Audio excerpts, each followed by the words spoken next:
Welcome back to The Line. We're up to number 3 of our top stories of 2018. It's Yazzie and Martinez versus the state of New Mexico. That's the case in which a judge found the state is violating the constitutional rights of at-risk students by not providing sufficient education.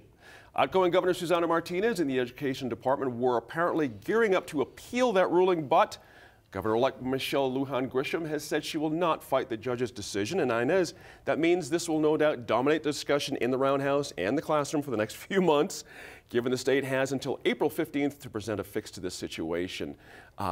We've talked about it at this table quite a bit.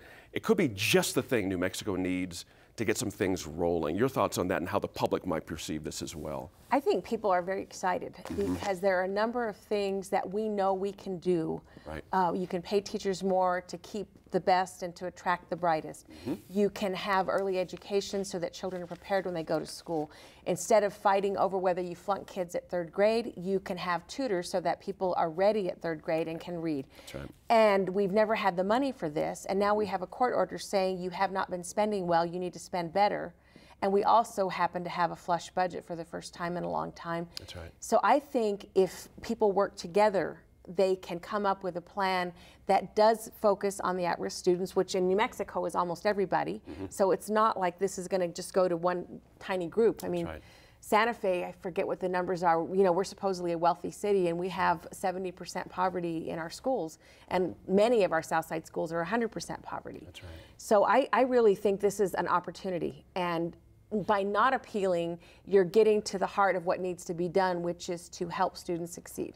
Exactly right. Judge Singleton, a great quote here, lack of funds is not a defense to providing constitutional rights.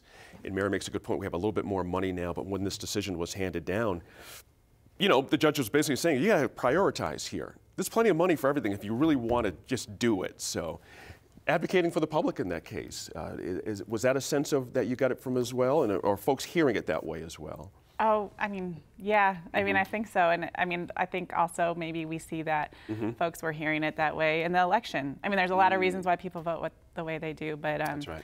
yeah, this is one of those cases where we were having one storyline throughout the year under one governor, and now a governor from the opposite party has come in, and we're going to see different priorities switch around. That's right. Not that this matters, you know, Steve Pearce didn't win, but I'm just sort of curious what he would have done, and his hands would have been tied, certainly, but there's leadership issues that come with this about education, what you want to do, if you have a vision for your, you know, students around the state going forward. Do you anticipate, just like Inez, is this an opportunity for this new governor to get her arms around something and really kind of shoot something forward here? Sure, an opportunity, I think so. I think it's going to, even though they have a deadline in April, I don't anticipate this conversation being over even years later. I hear that, yep. That there's, just like any other legislative session, it's when there's money to be had, it's an argument of who gets it and how, you know, how do we prioritize that. And I think you can drill down on the education front too and say, you know, is it teachers, is it infrastructure, is it broadband, is it, you know, what kind of resources are we going to fund statewide in the education department? So I think it's definitely going to be a long, long conversation. Right. One of the other ideas, Jeff, that could move forward, and Andy just sort of not blew by it, but mentioned it, was technology. That was part of the decision, is in you know, thinking about getting off the dime finally and talking about getting technology out to rural parts of our state. Now, someone has to pay for that, and it's going to be a difficulty, but at least we have to do something and move forward. Yeah, I mean, this whole thing sort of feels like a little bit of an alignment of stars. I mean, the way it started, frankly, was with a judge who's on her way off the bench, who wrote this kind of staggering opinion, and forced, or potentially forced, the state to make all of these changes. And yes, we do have some money in the budget now where you could start to address some of these things, but I think what needs to happen at this point is that the changes, whatever they happen to be, they need to be structural changes. Right. And the first thing that needs to happen is there needs to be a sort of good faith and uncolored or unbiased search for what the problems actually are. Again, whether it's the quality of teachers we're getting, whether it's, you know, kids aren't getting any food at home before they go to school, we need to get a really good picture of what it is exactly about the education system that's been failing, and then you have to put in changes and make laws and make rules and offer incentives and those kinds of things that last past a gubernatorial administration, whether that's one term or two, because we've been in this position for such an incredibly long time. Obviously, that technology piece is just one piece, but to even start to think about the effort that it's going to take to get the internet and fiber into classrooms in rural parts of New Mexico, that all by itself, which is one tiny piece of this ruling, that is a mammoth effort that's going to cost a lot of money and take real commitment that goes beyond one governor's administration. That's exactly right. I want to take a little time here to kind of broaden out a little bit about education, sort of in total. We have got Anna's system right now, the A through F system, that's not just for student assessment, but we also use it for our colleges that teach teachers how to teach. Where do you see that heading? Is that going to last? No. Would it be your bet? Okay. It's going away. I think that the need to assess is a good one, right. But when you spend so much time assessing that you take time away from teaching, it puts you in a bad position. And when you don't know how the grade was really arrived at, you know, we go back to the Los Alamos scientists saying, we have no idea how you figured this out.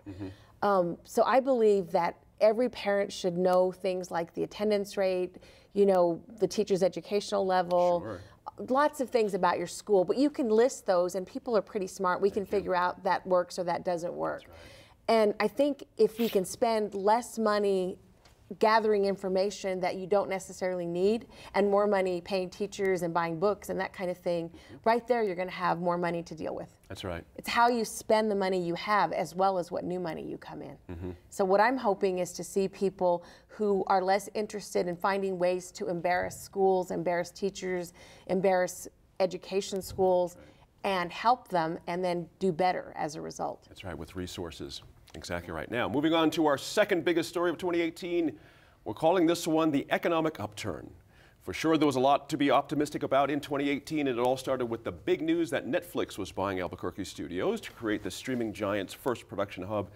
And Mary, the talk when the deal was signed was about a $1 billion footprint over 10 years. That's big money around these parts. I mean, that's a big, big, big deal. In the symbolism of it I'm talking about here, how impactful is that in a place like New Mexico that really could use some jumpstart economically? Well, I think from a morale standpoint, quite big. It was Netflix. Netflix is, you know, on the rise, of course, and making all sorts of investments and also taking out a lot of money to make those investments. That's right. And, you know, it's coming on the heels of Facebook moving here with their data center. So I think the big picture may be what's this, are there new drivers of the economy, underlying drivers, those things that aren't just, you know, more jobs in retail, like the things that actually create a location and are the basis for other jobs, right? Yeah. That's a good point there. Question. When you think about what could result from this, as Mary's mentioning, that, you know, one never knows over 10 years. That's the exciting part here, is that commitment, not just a one-time deal, but something we can build on. But there's other things too. The unemployment rate has dropped a little bit. We have an oil and gas boom we talked about, and with a little budget surplus. So what does that mean in the overall when you look at the landscape for economic activity here in Albuquerque? As far as Albuquerque, I think there's some good. There's another company that is supposed to move into downtown Albuquerque that Tim Keller and Governor Martinez kind of worked together with some state funds to get that.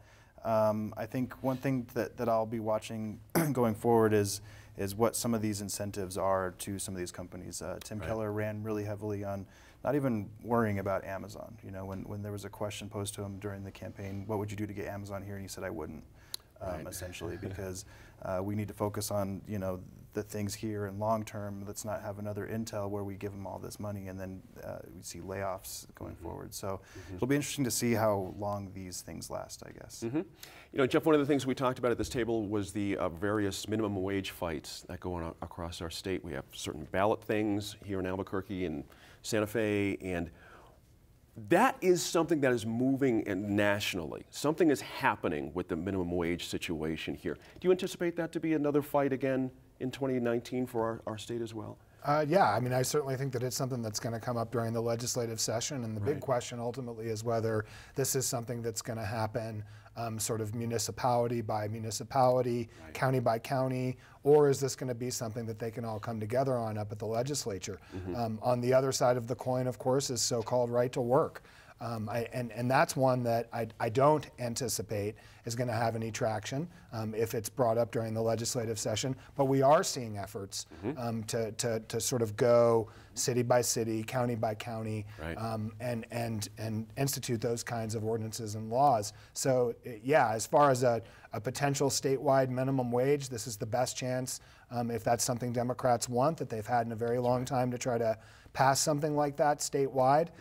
But you know, if they don't manage to get it done, as Inez mentioned earlier, Michelle Lujan Grisham is a centrist Democrat. I don't know what she would sign or what she wouldn't sign, but you might see more of a localized effort, which is what we've seen over the course of the past 6 or 8 years. And it might be appropriate that way as opposed to trying to wrestle the state to another place. You never know. That's a good point. Marijuana and recreational marijuana, people are feeling an opportunity. And again, this is under the idea of money in our coffers. Is it going to get a fair hearing this session? I think it will get a fair hearing. I think you never know what the conservative Democrats in the Senate will do. And from our interviews with Governor-elect Lujan Grisham, she is not against it, but she's very leery of making sure that we don't have unintended side effects, you know, in terms of people driving under impaired, going to work, that kind of thing. So I'm not sure that she's the full-throated supporter, you know, let's say Governor Bill McCamley would have been, kind of thing. So we'll see. But interestingly, your hometown passed a resolution in support of the idea of legalized recreational marijuana. How impactful is that if counties or cities or municipalities, before something gets going, all sort of throw in before this gets? I think if there's broad support, even the people who are against it for whatever reason are going to have to say, I have to run for election again.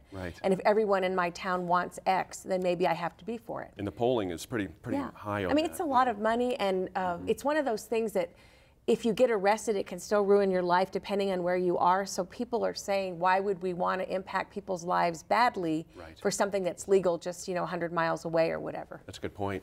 Pick up on that, if you would, the idea of recreational marijuana, and kind of back up a little bit. Medical marijuana has gone through its ups and downs. We've sort of bumped down the road, but we've gotten there, and folks are being served. How well they're being served, that's a whole other discussion. But the idea that we could take some conservative parts of our state and get them to understand the possibilities here, my sense is that might be a multi-year kind of a conversation, even with the governor that we do have coming in. What's your sense of that, as you look at it? Let me think. The glass ball, right? Like I'm not sure, but I do. I think clearly it's going to get. I mean, I would expect anyway that it's going to get conversation in the legislature this year. Whether it passes, I don't know. But with marijuana in general, I think that you're starting to see on both sides the very gradual cultural shift, and maybe less and less people feeling super passionate for or against it. But especially, I think, in the party that might have been more so against it, which have been Republicans, I think that there's just not that the same loud, impassioned level of debate, countering it. Yeah, that's a good point. Do you want to pick up on that for just a quick second? We have about a minute. Yeah, I think you are going to see sort of maybe unexpected opposition, not opposition, cautious opposition, I think, or cautiousness from the medical community, the medical marijuana community. They are very concerned that they're going to get left behind into this whole thing. Where do they play into the cost of medicine and that kind of stuff? So I think that adds another layer of a roadblock to get it legalized. And Jeff, has enough information come in from other states, notably Colorado, on particularly the downsides? We hear the upside all the time. It's always money, money, money, money. But there are downsides to things that have to be addressed. Are we ready for that conversation as well? I don't think so. I don't think there's enough information coming in either positive or negative. It just hasn't been recreationally legal in any state for long enough to provide New Mexico with a clear glimpse of what it might look like if we do it here. There you go. That's all the time we have on those topics, but when we come back, it's the biggest story of 2018 with our all-journalist line panel. And be sure to tune in next week when the line panelists offer up some predictions about stories and people to watch in 2019.